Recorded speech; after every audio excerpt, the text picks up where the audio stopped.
have you seen Star Wars? At the most recent Sony PlayStation event, they announced the Knights of the Old Republic remake coming from Aspyr and Lucasfilm Games. This has been rumored for many months now, but at long last we finally have an official announcement in the means of a teaser trailer where we even saw Darth Revan. We hear Bastila Shan saying, "Peace is a lie, this is what the Sith believe, they promise power, now they wield it, we face the greatest Sith in generations, they must be stopped." And God, this is hard to not fanboy out. I mean, how long have we been asking Lucasfilm, please give us a remaster of KOTOR, or please release it with updated graphics? Now we're finally getting it. It looks like they're keeping to the original story of the game as well. Here's an official quote from the Star Wars website. It says, "Knights of the Old Republic, which is part of Legends storytelling, dials the Star Wars clock back to over 4,000 years before the Skywalker saga. The Galactic Republic is at its height and has just been through a major war. Jedi are plentiful, but so are the Sith, and the evil Darth Malak leads a growing legion of dark warriors. Players will go on an epic adventure and, along the way, visit different worlds, amass a party of memorable beings, and uncover their own mysterious past." Now, if you notice at the beginning of the trailer, when you hear the voice of Bastila Shan, it is Jennifer Hale. She did reprise her role for this remake. She played the original voice for Bastila Shan in I think it came out in 2003, 2004, the original Knights of the Old Republic, and the lead game designer also mentioned that they wanted to work with some of the original creators of Knights of the Republic to stay as true to the original feel of the game as possible, which is a good sign. They didn't say how long they've been working on this game, but it isn't something that just recently happened, so I hope they're pretty deep into the development process, at least knowing how they're going to approach the story, and this is a pretty big deal in my opinion. Star Wars is already having a big year in 2022. Imagine if they released this game at the end of the year. I think that would be a very big year for Star Wars fans. Probably one of the best, if not the best years, considering that we won't even have a movie coming out next year. But who's to say when this game releases? At this moment, we have no idea. This game will be huge on its release, though.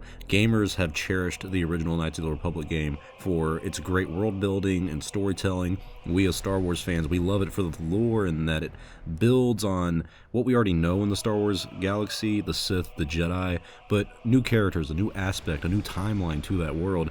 Getting to do this all over again is going to be very fun, mainly if it's happening in the near future. A big question is if this game will be, based in Star Wars canon or if it's going to be in the expanded universe.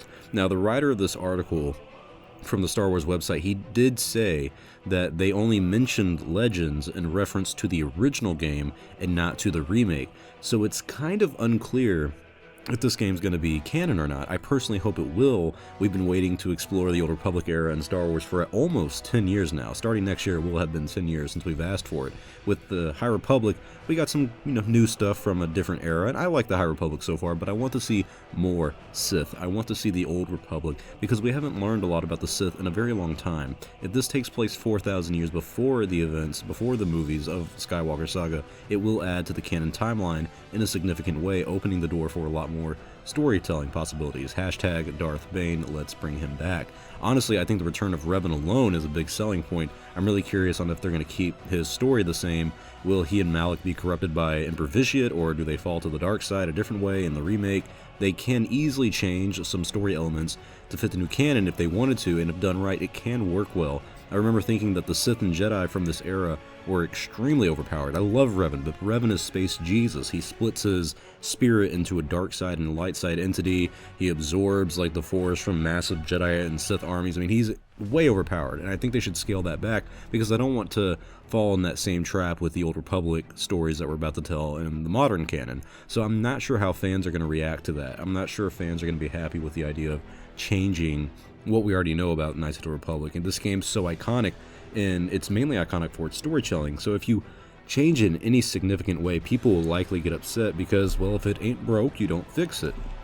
We've seen a lot of pushback on the PlayStation 5 and PC timed exclusive aspect of this announcement. What this means, though, is that the game is first going to launch on the PlayStation 5 and PC, and then it's going to come out on a later date, possibly on Xbox and Nintendo Switch. And I understand the frustration behind this decision for a lot of reasons.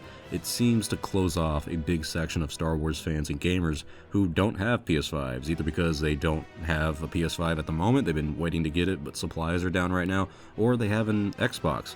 There's a lot of reasons why people wouldn't have the next generation of consoles at the moment, or modern generation, but still, exclusivity deals normally piss off a lot of fans, and I'm not even sure if it's a smart move for Lucasfilm Games to continue to do this in the future. I don't think it was a good idea to do an exclusivity deal with EA for 10 years and have them be the only people to make Star Wars games, so I think it would be a shame if they follow that track record. It would really suck, honestly, if we had certain Star Wars games only release on certain consoles. Like, could you imagine if Jedi Fallen Order's sequel, which comes out in the next few years, only comes out on Xbox? It's an Xbox exclusive.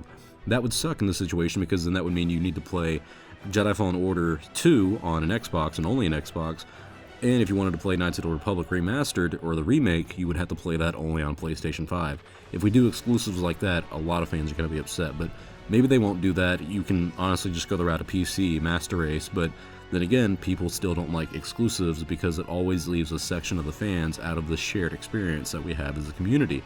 That's all I really have to say about this game right now. I'm really excited about this remake. The idea that we're doing this is very enticing. I'm excited for this, but I hope that we get improvements, a lot of improvements, not just graphics-wise, but I want better gameplay mechanics, better character designs, and more engaging combat. I think the combat could really be improved from the original game. The original game had such a rich story that you don't really need to change it up too much, but by making the gameplay better, you make a perfect game even more perfect, which is extremely hard to do. But tell me your thoughts in the comment section below. What do you think about the Knights of the Republic remake? Thank you all for watching. If you enjoyed this video, please leave a like and subscribe to see more content like this and stay up to date on the latest Star Wars news. Star Wars only. I will see you all next time, and may the Force be with you always.